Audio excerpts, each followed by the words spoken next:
स्वागत है सभी का। आज हम प्राचीन भारत की एक महान साम्राज्य मौर्य साम्राज्य के अद्भुत इतिहास में गोता लगाने जा रहे हैं। लगभग 322 ईसा पूर्व से 185 ईसा पूर्व तक फैला हुआ यह भारत का पहला प्रमुख साम्राज्य था और इसने भविष्य के भारतीय राज्यों के लिए नींव रखी।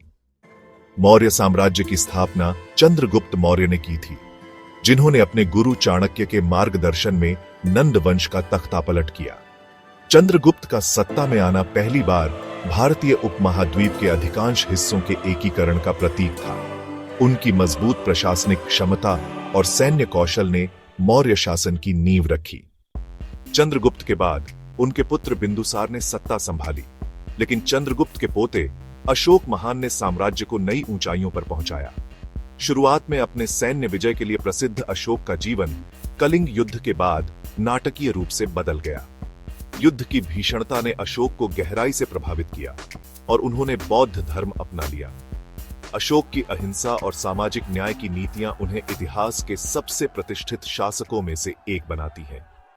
मौर्य प्रशासन अत्यधिक संगठित था। केंद्रीय सरकार शक्तिशाली थी और प्रांतों का संचालन शाही नियुक्तियों द्वारा किया जाता था। चाणक्य द्वारा लिखित अर्थशास्त्र ने शासन के लिए एक मार्गदर्शक पाठ के रूप में कार्य किया, जिसमें राजनीतिक रणनीति और आर्थिक प्रबंधन पर जोर दिया गया।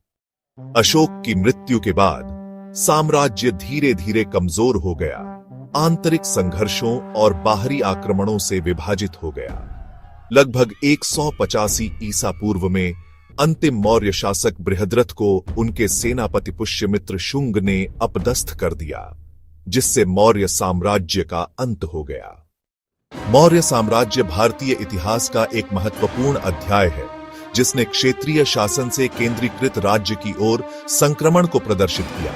इसकी विरासत, विशेष रूप से अशोक द्वारा बौद्ध धर्म का अंगीकार, पीढ़ियों को प्रेरित करता है। इस ऐतिहासिक यात्रा में हमारे साथ जुड़ने के लिए धन्यवाद।